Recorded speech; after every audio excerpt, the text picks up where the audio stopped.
Boss, हमारे देश में मुस्लिम वोट बैंक का रौला ऐसा है कि समस्या आए ना आए, कुछ नेता और पार्टियां उनमें होड़ मच जाती है कि कैसे खुद सबसे पहले आगे लाइन में खड़े हो जाएं, खुद को सबसे बड़ा मुसलमानों का मसीहा साबित कर दें। जैसे एनआरसी आई भी नहीं, लेकिन एनआरसी पर छाती पीटने वाले पहले आ गए। सीए आया तो उसका मुसलमान से कोई लेना देना नहीं, लेकिन छाती पीटने वालों ने मोदी विरोध में जमकर छाती पीट दी। और अब वक्फ एक्ट में बदलाव कर सकती है मोदी सरकार, इतनी खबर भर आते ही फिर से मुसलमान खतरे में पड़ गया है। यह वाला नैरेटिव मार्केट में फैलाया जा रहा है और नेताओं में मार मची है। बॉस, अरे रुको भाई, मैं लाइन में सबसे आगे लगूंगा, मुसलमान को दिखाऊंगा कि मैं तुम्हारे लिए मोदी से लड़ रहा हूं। भाई, मार मच गई नेताओं। खैर, नेताओं की पॉलिटिक्स तो चलती रहेगी, लेकिन आज पाठशाला में हम आपको विस्तार से दिखाएंगे कि नरेंद्र मोदी करने क्या वाले हैं और क्यों करने वाले हैं। अगर वक्फ एक्ट में नरेंद्र मोदी बदलाव कर रहे हैं तो इसकी वजह क्या है, क्यों यह देश के लिए जरूरी है। पूरी खबर दरअसल शुरू यहां से हुई कि प्रधानमंत्री नरेंद्र मोदी की सरकार वक्फ कानून में अमेंडमेंट यानी बदलाव करने जा रही है। बस इतनी सी खबर ही अभी बाहर आई। अभी बदलाव को लेकर और कुछ आया भी नहीं है जानकारी के मामले में, लेकिन बवाल मचना शुरू हो गया।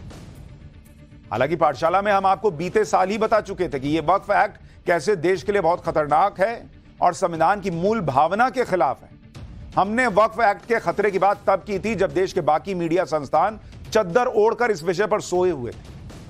हमने पाठशाला में आपको बताया था कि कैसे देश भर के वक्फ बोर्ड को सरकारों के बराबर ताकत दे दी गई है और यह ऐसी ताकत है जो देश में बाकी किसी धर्म की संस्था के पास नहीं है।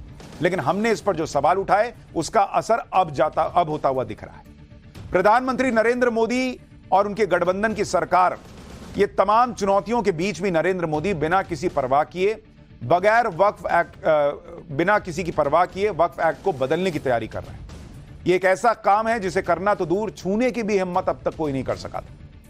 एक बार पहले देखिए कैसे बदलाव की खबर भर से इंडी गठबंधन से लेकर ओवैसी तक के माथे पर पसीना आ गया है। फिर आपको आज वक्फ एक्ट के बारे में ऐसे ऐसे फैक्ट्स बताऊंगा कि आपके पैरों तले जमीन निकल जाएगी। आपको यकीन नहीं होगा कि इस एक्ट के जरिए कांग्रेस ने मुस्लिम वोट बैंक के चक्कर में, मतलब एक तरह से ऐसा लगने लगता है सुनकर कि देश ही लिख देने की तैयारी कर दी थी वक्फ बोर्ड को कि जिधर उंगली रखो वो तुम्हारा वाला हिसाब था। लेकिन पहले मोदी सरकार के फैसले की खबर पर रिएक्शन देखिए, फिर फैक्ट्स बताता हूं। ये खुद फ्रीडम ऑफ रिलीजन के खिलाफ है। बीजेपी शुरू से वक्फ बोर्ड्स और वक्फ की प्रॉपर्टीज के खिलाफ रही है और इनका एक हिंदुत्व का एजेंडा है, आरएसएस का एजेंडा है कि वो शुरू से वक्फ प्रॉपर्टीज को और वक्फ बोर्ड को खत्म करने की कोशिशें करती रही है। अगर ये मीडिया रिपोर्ट सही है तो मोदी सरकार ये चाह रही है कि पूरे वक्फ बोर्ड की प्रॉपर्टीज को छीन लिया जाए, इनको मुसलमानों से छीन लिया जाए। मुसलमानों के मस्जिदें हैं, दरगाहें हैं, जहां पर हिंदुत्व की ऑर्गेनाइजेशन आरएसएस बोलते कि नहीं है वो। तो ये अमेंडमेंट्स आने का मकसद एक ही है कि एक तो वक्फ प्रॉपर्टीज को छीन लिया जाए, दूसरा फ्रीडम ऑफ रिलीजन के खिलाफ काम कर रहे हैं। ओवैसी और इनके तमाम साथी जो दिन भर संविधान करते हैं, वो कैसे वक्फ एक्ट के मामले में संविधान को पीछे छोड़ देते हैं, आज आपको एक एक चीज बताऊंगा। देखिए, वैसे तो वक्फ एक्ट में बदलाव का बिल अभी पेश नहीं हुआ, बिल के प्रावधान अभी सामने भी नहीं आए। सिर्फ वक्फ एक्ट पर अभी चर्चा ही चल रही है कि कुछ बदलाव हो सकता है। लेकिन माहौल बनाने वाले पहले से जुट गए कि मोदी सरकार मुसलमानों की जमीन छीन लेगी, मोदी सरकार मुसलमानों की धार्मिक आजादी पर हमला कर रही है। असदुद्दीन ओवैसी कानून में संशोधन कहकर विरोध कर रहे हैं। इससे वक्फ कानून कमजोर हो जाएगा कह रहे हैं, वक्फ बोर्ड कमजोर हो जाएगा बता रहे हैं, वक्फ बोर्ड की ताकत कम हो जाएगी। जबकि कानून के बहुत अच्छे जानकार ओवैसी ये नहीं बता रहे कि वक्फ कानून में वक्फ बोर्ड को इतनी ताकत दी क्यों गई जितनी इस देश में किसी और धर्म से जुड़ी संस्था को नहीं दी गई। क्यों मुसलमानों को और वक्फ बोर्ड को दी गई? हिंदू, सिख, ईसाई, पारसी, जैन किसी को नहीं, सिर्फ वक्फ बोर्ड को। क्यों? नरेंद्र मोदी तो सिर्फ इतना कर रहे हैं कि जो बहुत ज्यादा या कहिए बहुत ज्यादा ताकत कांग्रेस ने वक्फ बोर्ड को थमा दी थी, उस ताकत को सीमित करेंगे ताकि इस देश में सेक्युलरिज्म के नाम पर पावर का जो डिसबैलेंस बनाया गया है वो ठीक किया जा सके। वक्फ कानून में कैसे कैसे बदलाव किए गए, वक्फ बोर्ड को सरकारों जितना ताकतवर कैसे बनाती चली गई कांग्रेस, ये सब आपको आज बताने वाला हूं। लेकिन पहले आपको कुछ उदाहरण बताता हूं जिससे आपको सीधे समझ में आ जाए कि वक्फ बोर्ड के नाम पर चल क्या रहा है और क्यों इस एक्ट को बदलना जरूरी है। जैसे पहला उदाहरण देखिए, साल 2014 के चुनाव की आचार संहिता लागू होने से ठीक पहले मनमोहन सरकार ने दिल्ली की 123 प्राइम प्रॉपर्टी पर सरकारी दावा छोड़ दिया और इन संपत्तियों को बिना किसी पुख्ता आधार के वक्फ बोर्ड के नाम कर दिया। दूसरा उदाहरण, तमिलनाडु में तो वक्फ बोर्ड ने एक पूरे गांव पर ही अपना दावा ठोक दिया, जबकि उस गांव में ज्यादातर हिंदू आबादी रहती है। वहां 1500 साल पुराना मंदिर भी है। गांव की जमीन वक्फ की संपत्ति है। इसका खुलासा तब हुआ जब गांव के एक व्यक्ति ने अपनी जमीन को बेचने की कोशिश की तो उसे कहा गया कि वक्फ बोर्ड से एनओसी लेकर आओ क्योंकि ये तो वक्फ की जमीन है। लोग पूछ रहे हैं, भाई ये 1500 साल पुराना मंदिर, इस्लाम को खुद ही मुसलमान भी कहते हैं कि 1400 साल पहले इस्लाम जो है उसका प्रचार प्रसार हुआ। तो जो धर्म 1400 साल पहले आया और जो मंदिर 1500 साल पुराना है वो उस धर्म का कैसे हो गया, वो वक्फ प्रॉपर्टी कैसे हो गया। तीसरा उदाहरण, साल 2021 में सूरत नगर निगम मुख्यालय की बिल्डिंग को गुजरात वक्फ बोर्ड ने वक्फ संपत्ति घोषित कर दिया। तर्क यह दिया गया कि शाहजहां के शासनकाल के दौरान संपत्ति को वक्फ संपत्ति के रूप में दान कर दिया गया था और इस बार जिस संपत्ति को वक्फ कर दिया जाता है उसे बदला नहीं जा सकता। Once a waqf always a waqf. चौथा उदाहरण, साल 2018 में सुन्नी सेंट्रल वक्फ बोर्ड ने सुप्रीम कोर्ट में दावा किया था कि ताजमहल वक्फ की संपत्ति है। एएसआई ने इसका विरोध किया कि अगर ताजमहल वक्फ बोर्ड की संपत्ति है तो कल तो ये लाल किला और फतेहपुर सीकरी पर भी दावा ठोक देंगे। भाई ये तो आपको कुछ उदाहरण दिए हैं। इस तरह से देश में क्या क्या हुआ है और क्या क्या नहीं हुआ है, आप हैरान रह जाएंगे। और अभी आपको एक एक चीज बताऊंगा। और ये अपनी मर्जी से नहीं हुआ है बॉस। ये सारी शक्तियां कि जहां मैंने उंगली रख दी, कह दिया कि ये वक्फ की है, वो वक्फ की हो जाएगी, दूसरे को साबित करना पड़ेगा ये वक्फ की नहीं है, ये हवा में नहीं हुआ। इनको शक्तियां दी गई और वो शक्तियां कांग्रेस ने दी। यहां आपको यह समझना चाहिए कि कैसे मुस्लिम वोट बैंक की पॉलिटिक्स के चक्कर में साल 1995 और साल 2013 में वक्फ बोर्ड कानून के तहत वो ताकतें दे दी गई वक्फ बोर्ड को कानून के तहत जो आजादी से पहले के वक्फ कानून में भी नहीं थी। मतलब जो ताकत वक्फ बोर्ड को, वक्फ के कानून को अंग्रेजों ने भी नहीं दी, वो कांग्रेस ने दे दी और ऐसे प्रावधान कर दिए जो इस्लामिक लॉ के भी मुताबिक नहीं थे। जैसे मैं आपको उदाहरण देता हूं, आप सुनेंगे तो शॉक्ड रह जाएंगे कि मुस्लिम वोट बैंक के चक्कर में कांग्रेस ने क्या कर दिया। जो वक्फ प्रॉपर्टी होती है वो दरअसल दो तरह की होती है। वक्फ प्रॉपर्टी, इसके दो प्रकार हैं। पहला उसको कहते हैं वक्फ अल औलाद। यह पहला तरीका होता है। इसका मतलब क्या है वक्फ अल औलाद का? इसका मतलब जो संपत्ति आपने अर्जित की है, जिसके आपके पास कागजात है, वो आपने धर्म के नाम पर, अल्लाह के नाम पर कर दी, तो उसको वक्फ अल औलाद कहते हैं। एक दूसरी तरीके की वक्फ प्रॉपर्टी भी आई, इसको कहते हैं वक्फ बाय यूजर। और ये वक्फ बाय यूजर जो प्रॉपर्टी है, ये जो तरीका है वक्फ प्रॉपर्टी का, ये 1995 के पहले नहीं था। ये 1995 में अमेंडमेंट करके कौन लेकर आया? नरसिम्हा राव सरकार लेकर आया। नरसिम्हा राव सरकार एक अमेंडमेंट करके वक्फ एक्ट में ये वक्फ बाय यूजर लेकर आती है। और आपको हैरानी होगी, किसी ज्यादातर बड़े इस्लामिक राष्ट्र में भी वक्फ बाय यूजर का कॉन्सेप्ट नहीं है। वक्फ बाय यूजर क्या है बॉस? वक्फ बाय यूजर का मतलब है कि जिस संपत्ति के वक्फ होने के आपके पास कागजात भी ना हो और आप उसे कहें कि मैं धार्मिक काम के लिए इस्तेमाल करता रहा हूं, तो आप उसे वक्फ कर सकते हैं। मतलब आप उसे अल्लाह के नाम पे कर सकते हैं। आपकी प्रॉपर्टी है भी नहीं, आपके पास कागज है भी नहीं। वक्फ बाय यूजर मतलब जो इस्तेमाल कर रहा है उसने वक्फ कर दिया। मतलब एक तरह से यह सुनकर ऐसा लगता है जैसे कांग्रेस ने खुली छूट दे दी कि भाई जिधर उंगली मन उधर उंगली रखो, वो जमीन तुम्हारी। ये टाइप का हिसाब कर दिया गया 1995 में कांग्रेस की सरकार ने यह अमेंडमेंट लाकर। और अगर ये इतना इस्लामिक है तो बड़े बड़े इस्लामिक राष्ट्रों में वक्फ बाय यूजर होना चाहिए था, वहां क्यों नहीं है? ये हुआ इस देश में सेक्युलरिज्म के नाम पर। किसी और धर्म के पास ये पावर है कि मैं इस्तेमाल करता हूं इसलिए मेरा हो गया और मैं अब इसको ऊपर वाले को दे रहा हूं? आप ये समझिए कि ये प्रावधान कितना ताकतवर है कि राम जन्मभूमि केस और ज्ञानवापी केस में वक्फ बाय यूजर प्रावधान का इस्तेमाल हुआ था। वक्फ बोर्ड के कानून में कैसे कैसे खेल किए गए, इसका एक और उदाहरण आपको बताता हूं, और यह भी कांग्रेस ने किया। दरअसल हर 10 साल में वक्फ की प्रॉपर्टी का सर्वे होता है। एक तो इसका खर्च राज्य सरकार देती है, हम आप टैक्स भरते हैं, और वक्फ की प्रॉपर्टी का सर्वे होता है तो वो हमारे आपके टैक्स के पैसे से राज्य सरकारें भरती हैं। क्यों भाई? खैर, अगर सर्वे में किसी गैर मुस्लिम की प्रॉपर्टी आ जाती है तो वरिष्ठ वकील विष्णु जैन के मुताबिक सुप्रीम कोर्ट के 2010 के जजमेंट में यह कहा गया कि किसी गैर मुस्लिम पर यह सर्वे लागू नहीं होता है। इस आदेश को पलटने के लिए 2013 में मनमोहन सिंह की सरकार वक्फ एक्ट के सेक्शन 6 में बदलाव कर देती है। यह फ्रीडम दे दी जाती है कि अगर किसी गैर मुस्लिम की जमीन वक्फ के सर्वे में आती है तो उसे वक्फ के ट्रिब्यूनल में ही चैलेंज करना पड़ेगा। मतलब नॉन मुस्लिम की जमीन भी अगर आ गई वक्फ के सर्वे में कि भाई वो वक्फ की है तो वो वक्फ ट्रिब्यूनल में जाएगा। ये उसको साबित करना पड़ेगा कि ये वक्फ की जमीन नहीं है और वक्फ ट्रिब्यूनल में करना पड़ेगा। ये 2013 में मनमोहन सिंह की सरकार ने किया अमेंडमेंट। देख रहे हैं आप?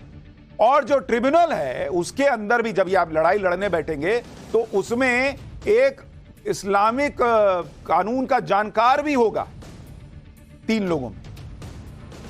आपने कभी ऐसा सुना कि आप किसी मंदिर के लिए या दूसरे धार्मिक स्थलों के लिए अगर आप कोई लड़ाई लड़ रहे हैं तो उसमें हिंदू मामलों का जानकार भी बैठेगा? ऐसी अलग से सुविधाएं दी गई और फिर कहा जाता है सेक्युलरिज्म अब खतरे में पड़ा है। वैसे तो इंडी गठबंधन और कांग्रेस के लोग नरेंद्र मोदी के विरोध में हर बार सेक्युलरिज्म की दलील देते हैं, लेकिन जैसे ही सभी धर्मों को समान हक देने की बात आती है तो इंडी गठबंधन को सांप सूंघ जाता है। आप देखिए वक्फ कानून में ऐसे ऐसे प्रावधान हैं जो सीधे सीधे एक तरफा दिखते हैं, जो किसी दूसरे धर्म के मुकाबले बहुत भेदभावपूर्ण है। किसी और धर्म के पास ऐसी शक्तियां ही नहीं है। जैसे संपत्ति को लेकर वक्फ के नियम शुरुआत में केवल मुसलमानों पर लागू होते थे, लेकिन अब ये सभी धर्मों के ऊपर लागू होते हैं, जबकि ऐसे अधिकार किसी भी और धर्म के को नहीं दिए गए। मतलब नॉन मुस्लिम की संपत्ति भी जो है उसको वक्फ कह सकता है कि ये वक्फ बोर्ड के पास रहेगी। है वक्फ की संपत्ति अगर किसी ने कर दिया, नॉन मुसलमान की संपत्ति कैसे वक्फ होगी बॉस? किसी और धर्म के पास ये शक्ति है? वक्फ बोर्ड के पास यह अधिकार है कि वो किसी भी धर्म के आम नागरिक की संपत्ति यानी गैर मुस्लिम की संपत्ति को अपना बता सकता है। अन्य बाकी धर्मों से जुड़ी संस्था के पास ऐसा कोई अधिकार नहीं। कोई संपत्ति वक्फ है या नहीं, इसका निपटारा सबसे पहले वक्फ ट्रिब्यूनल में होता है। वक्फ का अपना पर्सनल ट्रिब्यूनल है, मतलब एक सेक्युलर देश में एक धर्म विशेष का अपना पर्सनल कोर्ट है जहां वक्फ से जुड़े मामलों का निपटारा होता है। ऐसा ट्रिब्यूनल या ऐसी ताकत किसी और धर्म के पास है क्या? वहीं दूसरी तरफ किसी भी दूसरे धर्म को अपनी जमीन से जुड़े विवाद का निपटारा करना होता है तो उसे आम नागरिक की तरह lower court, high court, supreme court का दरवाजा खटखटाना पड़ता है। अगर किसी को वक्फ बोर्ड के खिलाफ केस करना है तो उसे 2 महीने पहले वक्फ बोर्ड को नोटिस देकर इसकी सूचना देनी होती है। ऐसी पावर सिर्फ सरकारों के पास होती है कि अगर किसी को सरकार के खिलाफ केस करना हो तो उसे सरकार को 2 महीने पहले नोटिस देकर बताना पड़ता है। यह जो पावर सरकार के पास है वो इस देश में पिछली सरकारों ने वक्फ बोर्ड को दे रखी है, लेकिन किसी और धर्म के लिए ऐसा कोई नियम नहीं है। वक्फ बोर्ड के मेंबर और मुतवल्लियों को पब्लिक सर्वेंट का दर्जा मिला हुआ है, जबकि पुरोहित, पुजारी, पादरी, किसी को कोई ऐसा दर्जा मिला है क्या? आपको पता है? अगर भगवान की संपत्ति के कब्जे का कोई केस है तो पुजारी या उसके स्टेक होल्डर को तय समय सीमा में कोर्ट में आना पड़ता है कि इतने दिन में आपने इस पे केस किया तो ठीक है, नहीं तो फिर मामला गया। लेकिन वक्फ के साथ ऐसी कोई बाध्यता नहीं है। कोई भी कभी भी दावा ठोक सकता है कि यह वक्फ की जमीन है। इतने ज्यादा भेदभावपूर्ण प्रावधान को खत्म करने के लिए एक तो किसी ने कोई कोशिश नहीं की। कांग्रेस की सरकार ने भर भर के दे दिया कि लो ये भी तुम ले लो, ये भी तुम ले लो वाला हिसाब कर दिया, बाकी धर्मों को दिया नहीं। सेक्युलरिज्म को आपने नीचे जमीन में धसोड़ दिया और अब कोई नरेंद्र मोदी सरकार उस सेक्युलरिज्म को स्थापित करने जा रही है वक्फ कानून में बदलाव करने की जा रही है, तो उससे भी इंडी गठबंधन को दिक्कत है। महाराष्ट्र कांग्रेस के अध्यक्ष नाना पटोले ने इसका विरोध कर दिया। विरोध करते हुए अपनी ही बात में फंस भी गए। नाना पटोले ने कहा कि जब सरकार हिंदू मंदिर पर कब्जा कर सकती है तो फिर मुसलमानों को क्या छोड़ेगी। एक बार नाना पटोले को सुनिए, फिर बताऊंगा कि वक्फ बोर्ड के पास किन देशों से भी ज्यादा जमीन है और कांग्रेस ने वक्फ एक्ट में जो किया उसका देश के लिए मतलब क्या है। जो हिंदू के मंदिर थे उनको भी सरकार के कब्जे में इन लोगों ने लिया। सब मंदिरों को इन लोगों ने सरकार के कब्जे में लिया। तो हिंदू को नहीं छोड़ा तो ये मुस्लिमों को छोड़ने वाले हैं क्या? नाना पटोले खुद मान रहे हैं कि सरकार हिंदू मंदिरों का मैनेजमेंट अपने पास रखती है, तो फिर मुसलमानों के लिए अलग संस्था और कानून क्यों? आप ये जानकर हैरान रह जाएंगे कि वक्फ बोर्ड के पास इतनी जमीन है बॉस, जितनी जमीन कई देशों के पास नहीं है। अगर आप देखेंगे वक्फ बोर्ड के पास जो वक्फ की प्रॉपर्टी है, वक्फ के पास आप देखिए कुल जमीन कितनी है। कुल जमीन वक्फ के पास कहा जाता है कि जो अनुमान है उसके मुताबिक 3804 स्क्वायर किलोमीटर, वर्ग किलोमीटर जमीन वक्फ बोर्ड के पास मौजूद है। अब मैं आपको कुछ देश के नाम बताता हूं। जैसे एक देश है लग्जमबर्ग, यह देश है, ठीक है।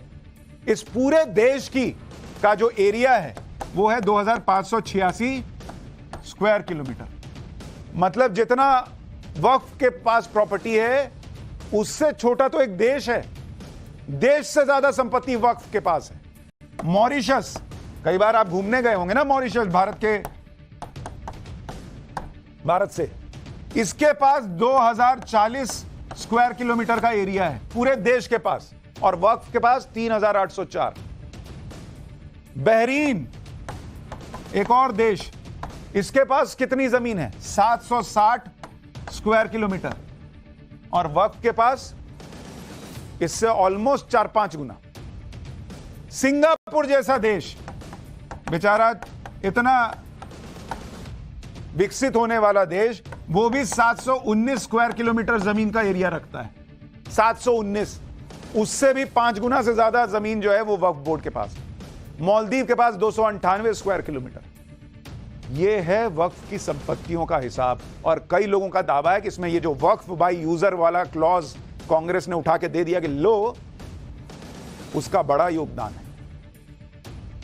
वक्फ कानून में मिले असीमित अधिकार से वक्फ बोर्ड कितने ताकतवर हो गए हैं, इसका अंदाजा आप इस बात से लगा सकते हैं कि देश में सेना और रेलवे के बाद सबसे ज्यादा जमीन वक्फ बोर्ड के पास है। वक्फ कानून 1995 और संशोधित कानून 2013 में वक्फ बोर्ड को जो अनलिमिटेड पावर दी गई, उसका असर यह हुआ कि वक्फ बोर्ड के पास दोगुनी संपत्तियां हो गई। शुरुआत में वक्फ बोर्ड के पास 52,000 संपत्तियां थी। साल 2009 में यह बढ़कर 3 लाख रजिस्टर्ड संपत्तियां हो गई। 3 लाख संपत्तियों के जरिए वक्फ बोर्ड के अंडर 4 लाख एकड़ जमीन आ गई। 15 साल में ये संपत्तियां 3 लाख से बढ़कर 8,72,000 तक पहुंच गई, और जमीन भी 4 लाख एकड़ से बढ़कर 9 लाख एकड़ तक हो गई। मतलब लगभग डबल से भी ज्यादा। अब समझ में आया कांग्रेस ने जो अमेंडमेंट किए उसका क्या असर हुआ, क्या मतलब है देश के लिए इसका। आप सोचिए, पूरी दुनिया में शायद ही कोई ऐसी संस्था होगी जिसके पास इतनी ज्यादा प्रॉपर्टी हो, जिसने 15 साल में लाखों एकड़ संपत्ति अर्जित कर ली हो। और हैरानी की बात यह है कि इन संपत्तियों से जो रेवेन्यू जनरेट होता है वो मात्र 200 करोड़ रुपया सालाना है। और इसीलिए कई लोग आरोप लगाते हैं कि वक्फ बोर्ड की जमीन का दुरुपयोग हो रहा है। उससे होने वाली आय गरीब मुसलमानों के कल्याण की बजाय किसी और के जेब में जा रही है। जबकि वक्फ बोर्ड इसलिए बना ताकि गरीबों की मदद हो सके, लेकिन यहां अलग ही खेल चल रहा है, ये आरोप लगते हैं। यही वजह है कि नरेंद्र मोदी अब इस खेल को बंद करने का प्रयास कर रहे हैं, जिससे सबसे ज्यादा भला गरीब मुसलमानों का ही होगा, उनके कल्याण के लिए पैसा खर्च होगा। लेकिन नैरेटिव क्या बन रहा है? मोदी मुसलमानों के खिलाफ कुछ करने जा रहे हैं। कितने गरीब मुसलमान के पास वक्फ की प्रॉपर्टी है, बहुत जरा बताइएगा। अगर किसी कानून के प्रावधान को गलत इस्तेमाल हो रहा है तो उसे बदलने में क्या बुराई है। लेकिन इंडी गठबंधन को तो वोट बैंक दिखता है, इसलिए वक्फ एक्ट का विरोध शुरू हो गया। वो भी तब जब ना तो बिल आया है, ना बिल का ड्राफ्ट देखा गया है, ना ही बिल के प्रावधान दिखे। बिहार में तेजस्वी यादव और यूपी में अखिलेश यादव क्या कह रहे हैं एक बार सुन लीजिए। दोनों ही नेताओं की राजनीति के समीकरण में मुस्लिम वोट बैंक बड़ा फैक्टर है, इसलिए जरा उनके बयान सुनना जरूरी है। उनको देश के गरीबों की भलाई से कोई मतलब नहीं, ना महंगाई से मतलब है, ना गरीबी से मतलब है, ना बेरोजगारी से मतलब है। अच्छी शिक्षा मिले, अच्छी चिकित्सा मिले लोगों को। गरीब प्रदेश बिहार जैसे राज्यों में कारखाने लगे, उद्योग लगे, इससे भाजपा को लेना देना नहीं है। वो केवल ध्रुवीकरण करके, हिंदू मुसलमान करके अपनी राजनीति सेकना चाहती है। बीजेपी के पास हिंदू मुस्लिम या मुसलमान भाइयों को कैसे उनके अधिकारों को छीना जाए, उनकी अधिकार जो मिले हैं, जिन्हें आज़ादी के अधिकार हैं या उनके स्वतंत्र जो अधिकार हैं, उनके अपने धर्म को लेकर के अपनी कामकाज की व्यवस्था को बनाए रखने के लिए। और केवल वक्फ बोर्ड नहीं, हमारे मुख्यमंत्री देखिए कितने समझदार हैं सरकार के। उन्हें उर्दू में ये पता लगा कि नुज़ूल उर्दू शब्द है। उन्हें समझाते रहे अधिकारी के नजूल का मतलब कुछ और है, लेकिन उन्होंने कहा नहीं, नजूल मतलब मुसलमानों की जमीन है ये। वक्फ एक्ट के सपोर्ट में पूरा इंडी गठबंधन उतर गया कि भाई इसमें कोई बदलाव नहीं होना चाहिए। बचाव में तर्क भी ऐसे ऐसे दिए जा रहे हैं कि आप हैरान रह जाएंगे। कोई कह रहा है कि वक्फ की जमीन को छू नहीं सकता, एक बार वक्फ में गई जमीन हमेशा के लिए वक्फ की होती है। कोई धमकी दे रहा है कि वक्फ कानून बदला तो कृषि कानून जैसा हाल हो जाएगा। कोई कह रहा है कि मुसलमानों ने वोट नहीं दिया तो मुसलमानों के पीछे पड़ गए। सुनिए जरा कैसी कैसी बातें हो रही हैं। मतलब संविधान कहता है कि हर धर्म के लिए हिसाब बराबर होना चाहिए। यहां एक को एकदम आसमान में चढ़ा रखा है, बाकी सब नीचे लाइन में खड़े हैं, और उसको जब कोई बराबर करने का प्रयास कर रहा है तो उसी को कह रहे हैं कि तुम मुसलमानों के पीछे पड़ गए हो। सुनिए, आप माथा पीट लीजिएगा बहुत इन लोगों का रिएक्शन सुनिए। वक्फ बोर्ड की जमीन वंश से वक्फ ऑलवेज वक्फ, उसका मतलब ये होता है कि एक बार जो प्रॉपर्टी वक्फ में डिक्लेयर हुई है वो हमेशा के लिए वक्फ में ही रहेगी। अगर ऐसा हम कोई ऐसा कानून उजलत में लाते हैं तो उसका जो है वो ऐसे ही जैसे वक्फ, जैसे हम कृषि कानून लेकर आए और किसानों का जो अपमान सारी दुनिया ने देखा और भारत की छवि को नुकसान पहुंचा कि 750 किसान शहीद हो गए, तो वैसे ये इससे गलत परंपरा एक ये पूरी दुनिया में ये मैसेज जाएगा कि ये प्रॉपर्टियां तो हमारे मुल्क में भी हर मुल्क में होती हैं। वो बोर्डियां बनाए हुए होते हैं, सोसाइटीज बनाए होते हैं, कमेटियां बनाए होते हैं, सरकारें उनकी हिफाजत करती हैं कि वहां पर जो है वो सरकार अपनी मनमानी कर रही है और रूल ऑफ लॉ कॉन्स्टिट्यूशन के अगेंस्ट काम कर रही है। जब से भारतीय जनता पार्टी को पूरे देश में अल्पसंख्यकों ने वोट नहीं दिया, तब से उनके पीछे पड़ गई है। आप अब कोई चुनाव जीतने वाले नहीं, क्योंकि न तो हिंदू आपके साथ है और न तो अल्पसंख्यक आपके साथ है। जो बाकी लोग कह रहे हैं वो तो फिर भी समझा जाए, लेकिन जिन पार्टियों, उद्धव ठाकरे की पार्टी, बाला साहब ठाकरे की पार्टी जो हिंदू हित की बात करती थी, वो ये नहीं देख रही कि हिंदू मुसलमान सिख ईसाई सब इस देश में बराबर उनके लिए व्यवस्था होनी चाहिए। वो कह रहे हैं कि भाई मुसलमान ने वोट नहीं दिया इसलिए नरेंद्र मोदी ऐसा कर रहे हैं। सवाल तो यह पूछा जाना चाहिए कि किसने वोट लेने के लिए यह सब कर दिया भाई, कि वक्फ बोर्ड बना क्यों? और जो लोग कह रहे हैं कि दूसरे देशों में भी वक्फ प्रॉपर्टी होती है, लेकिन वक्फ बाय यूजर ये कॉन्सेप्ट कहां है जरा पता कर लीजिए। इंडी गठबंधन ने पूरा माहौल बना दिया और तरह तरह की अफवाहें फैलाई जा रही हैं, लेकिन सच क्या है वो सुनिए। सूत्रों के मुताबिक वक्फ एक्ट में 40 के करीब संशोधन किए गए हैं और इस हफ्ते राज्यसभा में यह वक्फ एक्ट पेश हो सकता है। सरकार के मुताबिक बिल पेश करने की तारीख पर अभी फैसला नहीं हुआ है, लेकिन यह खतरनाक अफवाहें फैलाई जा रही हैं कि मुसलमानों की जमीन ले ली जाएगी। जबकि 1954 में पहली बार बने वक्फ एक्ट में 1995 और फिर 2013 में संशोधन ऑलरेडी किए जा चुके हैं।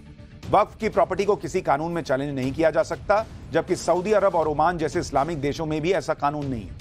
वक्फ की प्रॉपर्टी पर मुस्लिम समुदाय के ताकतवर लोगों का कब्जा है और इससे गरीब मुस्लिम महिलाएं और उनके बच्चे पिस रहे हैं। मुसलमानों के आर्थिक हालत जानने के लिए बनी सच्चर कमेटी तक कह चुकी है कि वक्फ बोर्ड के कामकाज में पारदर्शिता होनी चाहिए। वक्फ कानून में जो संशोधन किए जा रहे हैं उनमें सूत्रों के मुताबिक सिर्फ मुसलमानों की संपत्ति ही वक्फ संपत्ति बन सकती है, गैर मुसलमानों की नहीं। वक्फ बोर्ड में महिला सदस्य भी होंगी बताया जा रहा है, जबकि पहले राज्यों के वक्फ बोर्ड में महिलाओं को सदस्य बनाया ही नहीं जाता। लेकिन विपक्ष ऐसा माहौल बना रहा है जैसे वक्फ कानून में कोई बदलाव करना गुनाह है। लेकिन बीजेपी और उसके सहयोगी कह रहे हैं कि यह कैसी सोच है कि कानून को छुआ नहीं जा सकता।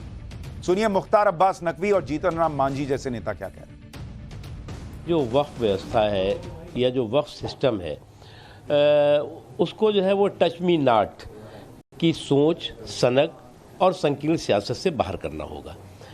अगर आप जो है वो इसी संकीर्ण सियासत में, इसी सोच में और इसी सनक में रहेंगे कि वक्फ व्यवस्था को, वक्फ के सिस्टम को टच मी नॉट मतलब आप छू नहीं सकते, छुई मुई है। और एक लॉन्ग पेंडिंग प्रॉब्लम का जो है वो लॉजिकल एंडिंग सोल्यूशन जो है वो वक्फ के लिए भी बेहतर है और वक्त के लिए भी ज़रूरी है। नियम ऐसा है कि एक बार वो कह देते हैं कि हाँ ये जमीन वक्फ बोर्ड की है तो उसकी कोई सीमाएं नहीं है, मान्यता है कि वो मान लेना पड़ेगा। इस तरह से यहाँ हजारों एकड़ जमीन वैसी है जो वक्फ बोर्ड कब्जा किए हुए है, उसका दूसरा उपयोग भी हो सकता है। इसलिए आज समय के तगादा है कि माइनॉरिटी के जो गरीब तबके के लोग हैं उनके हित में भी अच्छा है कि वक्फ बोर्ड के कानून में परिवर्तन होना चाहिए। और कई लोग तो यह भी सवाल पूछते हैं कि वक्फ ट्रिब्यूनल होना क्यों चाहिए। ऐसा ट्रिब्यूनल ना हिंदू के पास है, ना सिख के पास है, ना ईसाई के पास है, ना पारसी के पास है, ना जैन के पास है, ना बौद्ध के पास है।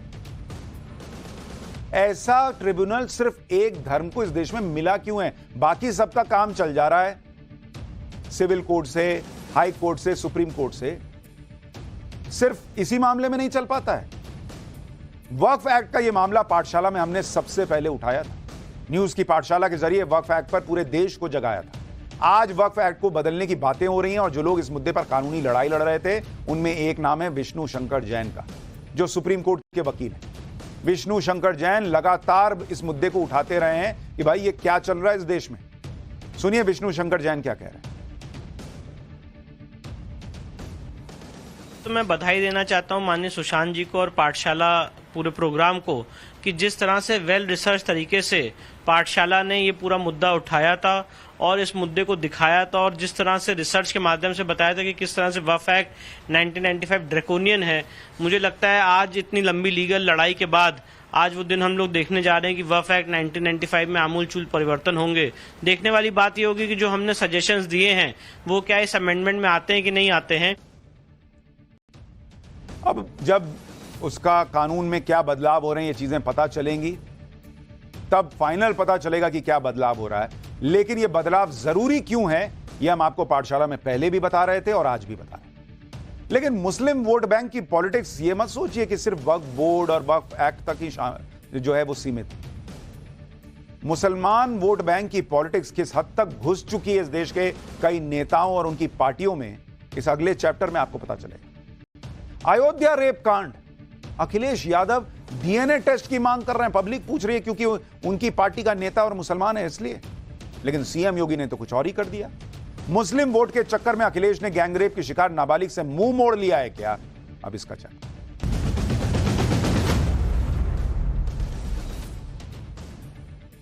अयोध्या में एक नाबालिग बच्ची के साथ गैंगरेप की खबर ने पूरे देश को हिला दिया। लेकिन इस घटना पर हो रही राजनीति से तो लोग और भी हैरान हो रहे हैं। गैंगरेप का आरोपी समाजवादी पार्टी का नेता मोहित खान निकला, उस पर आरोप लगे हैं और पीड़ित अति पिछड़े समाज की है। हाथरस से लेकर कठुआ और उन्नाव तक जब भी रेप की घटनाएं सामने आई, अखिलेश यादव से लेकर राहुल गांधी, प्रियंका वाड्रा से लेकर ममता बनर्जी, सब अपने अपने पॉलिटिकल एजेंडे के तहत बीजेपी पर हमलावर थे।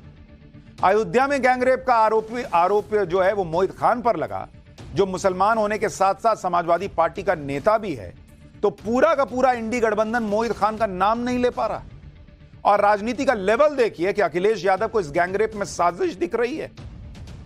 चाहे अखिलेश यादव हो या फिर राहुल गांधी हो, अपने वोट बैंक के लिए वो आरोपी का नाम लेने तक से बच रहे हैं। लेकिन यूपी के मुख्यमंत्री योगी आदित्यनाथ का फंडा क्लियर है, जो भी अपराध करेगा उसे नेस्तनाबूद कर दिया जाएगा। और अयोध्या में गैंगरेप के आरोपी मोहित खान के साथ यही हो रहा है। मोहित खान की उस बेकरी को जमींदोज कर दिया गया है जहां पर नाबालिग के साथ गैंगरेप हुआ। अयोध्या में हुए गैंगरेप के आरोपी मोहित खान को लेकर इंडी गठबंधन का क्या रुख है, आप देखेंगे तो हैरान रह जाएंगे। कांग्रेस ने अभी तक मोहित खान का नाम तक नहीं लिया है। ममता बनर्जी ने कोई बड़ा बयान नहीं दिया है। तेजस्वी यादव कुछ नहीं बोल रहे हैं। समाजवादी पार्टी तो ऐसे बयान दे रही है जैसे उसने मोहित खान को बेकसूर ही माना हुआ हो। सपा नेता अबू आजमी के मुताबिक पार्टी को बदनाम किया जा रहा है। अफजाल अंसारी कह रहे हैं मोहित पर लगा आरोप साबित नहीं हुआ है। बात बात पर संविधान और पिछड़ों की वकालत का दावा करने वाले इंडी गठबंधन के नेताओं के मुंह में दही जम गई। अखिलेश यादव भी पीडीएफ भूलकर अब डीएनए की बात कर रहे हैं। सुनिए जरा अखिलेश यादव को, फिर बताऊंगा क्या अखिलेश भी अपने पिता की राह पर चलने लगे। ये कानून किसका संशोधित है? ये इन्हीं का संशोधित कानून है 2023 का, जिसमें ये कहा गया है कि डीएनए टेस्ट होना चाहिए अगर 7 साल से ज्यादा किसी की सजा का कोई प्रावधान है तो क्या गलत मांगा? और उनके परिवार के लोग कह रहे हैं, और वहां भी पुलिस सच्चाई जानती है, हमारे पत्रकार साथी भी जानते हैं सच्चाई। वहां की पुलिस जब बीजेपी के इशारे पर और वो सच्चाई से अगर काम करना चाहते तो उन्होंने क्या किया? उन अधिकारियों के खिलाफ कार्रवाई कर दी। अखिलेश यादव कानून याद दिला रहे हैं कि 7 साल से ज्यादा की सजा का प्रावधान हो तो डीएनए टेस्ट होना चाहिए। ठीक है, लेकिन क्या यह सिर्फ अयोध्या के मामले में लागू होता है? और जितने केसेस अगर किसी बीजेपी शासित राज्य में सामने आ जाएं, तब क्या अखिलेश यादव को आपने डीएनए टेस्ट की बात करते सुना है? किसी इंडी गठबंधन के नेता को डीएनए टेस्ट की बात करते सुना है? और लोग तो सोशल मीडिया पे पूछ रहे हैं अगर गैंगरेप हुआ है तो डीएनए टेस्ट से सबके आरोप कैसे साबित होंगे? यानी मतलब इंडी गठबंधन का गजब हिसाब है। दिल्ली में मुख्यमंत्री आवास पर किसी लड़की के साथ मारपीट हो जाए, वो महिला सांसद भी हो, तो भी उसे ही सबूत देना है कि उसके साथ जो हुआ वो हुआ था या नहीं हुआ था। वहां भी लड़की से सवाल है और बाकी इंडी गठबंधन चुप। उत्तर प्रदेश में समाजवादी पार्टी के नेता पे आरोप लग गया तो इंडी गठबंधन चुप, वहां भी साजिश की बातें होने लगी, डीएनए टेस्ट की बातें होने लगी। चलिए डीएनए टेस्ट हो जाए, सारी जांच हो जाए, लेकिन यही कायदे कानून सब जगह लागू कीजिए सर। अखिलेश यादव का बयान आपने सुना, अब आपको बताते हैं कि अखिलेश यादव जो कह रहे हैं उसमें उन्होंने और लिखा क्या था। कुकृत्य के मामले में जिन पर भी आरोप लगा है उनका डीएनए टेस्ट कराकर इंसाफ का रास्ता निकाला जाए, न कि केवल आरोप लगाकर सियासत की जाए। जो भी दोषी हो उसे कानून के हिसाब से पूरी सजा दी जाए। अगर डीएनए टेस्ट के बाद आरोप झूठे साबित हो तो सरकार के संलिप्त अधिकारियों को भी न बख्शा जाए, यही न्याय की मांग है। लेकिन कोई अखिलेश यादव से पूछे कि आपने अपने नेता पे कार्रवाई क्या की? जब तक डीएनए टेस्ट नहीं होता तब तक कम से कम लड़की के आरोप के आधार पर उसे पार्टी से निकाल तो देते, उस पर कोई एक्शन तो ले लेते।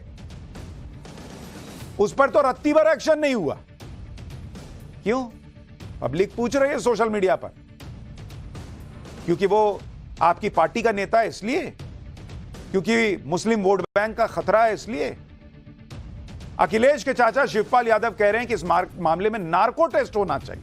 सुनिए शिवपाल को, फिर बताऊंगा अखिलेश की इस राजनीति की पोल मायावती ने कैसे खोल दी। जहां तक जो कार्रवाई हो रही है तो देखिए ये कहाँ का न्याय है। तो पहले तो कार्रवाई करे, कार्रवाई करके पुलिस ही यहाँ का जांच करे और जांच करने के बाद उस पर कार्रवाई करे। तो ये कहाँ का न्याय है? नागपुर होना चाहिए। हम तो ये भी कहेंगे, यहीं पर हम ये भी कहेंगे, जितने भी भारतीय जनता पार्टी के लोग हैं जो राजनीति कर रहे हैं, तो इन्हें सबका नार्को टेस्ट होना चाहिए। कोई डीएनए टेस्ट की मांग कर रहा है, कोई नार्को टेस्ट की मांग कर रहा है। इन नेताओं के मुंह से आपने पहले ऐसे शब्द नहीं सुने होंगे। अखिलेश यादव के बयानों ने उनके विरोधियों को मौका दे दिया, क्योंकि विरोधी कह रहे हैं कि अखिलेश यादव जो राजनीति कर रहे हैं वो समाजवादी पार्टी के लिए नई नहीं। अखिलेश यादव के पिता मुलायम सिंह यादव कहा करते थे कि लड़के हैं, लड़कों से गलतियां हो जाती हैं। वो लड़के जो रेप के आरोपी थे उनके लिए मुलायम सिंह ने कहा था कि लड़के हैं, लड़कों से गलतियां हो जाती हैं। मुलायम सिंह यादव का यह बयान आज तक समाजवादी पार्टी के साथ चलता है और अब अखिलेश भी गैंगरेप जैसे गंभीर घटना के आरोपी के लिए डीएनए टेस्ट की मांग कर रहे हैं। इससे अखिलेश की संवेदना पर सवाल खड़े हो रहे हैं कि वो किसके साथ है, आरोपी मोहित खान के साथ या पीड़िता के साथ। इसी तरह से आप देखिए, जब आम आदमी पार्टी की सांसद स्वाति मालीवाल के साथ केजरीवाल के शीश महल में पिटाई हुई थी तो अखिलेश यादव ने कहा था कि उससे भी जरूरी कई चीजें। अब अखिलेश की इसी सोच और राजनीति पर लोग सवाल पूछ रहे हैं। लोग इस बात से भी हैरान है कि अखिलेश यादव ने डीएनए टेस्ट की बात क्यों की। क्या यह खास वोट बैंक को मैसेज देना है कि वो उनके साथ है? अगर यह अखिलेश यादव की रणनीति है तो मायावती ने उनकी इस रणनीति की पोल खोल दी। मायावती ने कहा कि यूपी सरकार द्वारा अयोध्या गैंगरेप केस में आरोपी के विरुद्ध की जा रही सख्त कार्रवाई उचित है, लेकिन समाजवादी पार्टी का यह कहना कि आरोपी का डीएनए टेस्ट होना चाहिए, इसे क्या समझा जाए? जबकि समाजवादी पार्टी को यह भी बताना चाहिए कि उनकी सरकार में ऐसे आरोपियों के खिलाफ कितने डीएनए टेस्ट हुए हैं। मायावती ने वो सवाल पूछा जो अखिलेश के बयान के बाद सबके मन में आ रहा था। जब अखिलेश यादव यूपी के सीएम थे तब रेप के कितने आरोपियों का डीएनए टेस्ट कराया था? बीजेपी ने भी अखिलेश की सोच पर हमला किया। एक बार बीजेपी को सुनिए, फिर बताऊंगा अयोध्या गैंगरेप में अखिलेश का नया दांव क्या है। मुलायम सिंह यादव जी कहते थे कि लड़के हैं, लड़कों से गलतियां हो जाती हैं, वो रेप को गलती बताया करते थे, लेकिन अखिलेश यादव तो इस गैंगरेप को आज षड्यंत्र बताने का काम कर रहे हैं। एक 12 साल की मासूम बच्ची जो पिछड़े समाज की है, उसके साथ गैंगरेप हुआ है, आरोपी मुसलमान है, इसलिए समाजवादी पार्टी आज मजहबी तुष्टीकरण का तराना गा रहे हैं और इसे षड्यंत्र बता रहे हैं। घिन आती है अखिलेश यादव आपकी सोच पर। अखिलेश यादव सिर्फ डीएनए की मांग नहीं कर रहे, डीएनए टेस्ट की। अखिलेश यादव तो गैंगरेप की घटना को साजिश भी बता रहे हैं। अखिलेश के मुताबिक यह बीजेपी की साजिश है। बीजेपी समाजवादी पार्टी को बदनाम करना चाहती है, इसलिए उपचुनाव से पहले यह षड्यंत्र कर रही है। अखिलेश ने यह भी कहा कि मुसलमानों को लेकर बीजेपी की सोच असंवैधानिक है। हैरान रह जाएंगे आप, एक गरीब पिछड़े समाज से आने वाली नाबालिग लड़की कह रही है कि उसके साथ गैंगरेप हुआ है और अखिलेश यादव को इसमें साजिश और चुनाव को लेकर साजिश दिख रही है। सुनिए आप। भारतीय जनता पार्टी साजिश, चुनाव से पहले भारतीय जनता पार्टी षड्यंत्र करना चाहती है चुनाव से पहले, और उनका लक्ष्य पहले दिन से रहा है कि समाजवादियों को कैसे बदनाम किया जाए और खास कर के मुसलमानों को लेकर के उनकी जो सोच है वो अनडेमोक्रेटिक है, अनकॉन्स्टिट्यूशनल है। आतंक का कोई धर्म नहीं होता, लेकिन एक रेप के आरोपी का धर्म बताकर पॉलिटिक्स जरूर हो सकती है कि मुसलमानों के साथ ऐसा हो रहा। क्यों भाई, वो मुसलमान क्यों है? रेप का आरोपी है ना, रेप का आरोपी रहने दीजिए। वैसे तो अब तक समाजवादी पार्टी को अयोध्या केस में आरोपी नेता पर एक्शन ले लेना चाहिए, लेकिन वो अपने नेता को बचाते ही दिख रहे हैं, क्योंकि गैंगरेप का आरोप लगने के बाद भी मोहित खान पर कोई एक्शन नहीं हुआ है। मोहित खान को पार्टी से अभी तक निकाला तक नहीं गया। मोहित खान के पक्ष में मुस्लिम कार्ड खेला जा रहा है, मुसलमान है इसलिए फंसाया जा रहा है का नैरेटिव बनाया जा रहा है। गैंगरेप का आरोपी मोहित खान अयोध्या के सांसद अवधेश प्रसाद का करीबी है।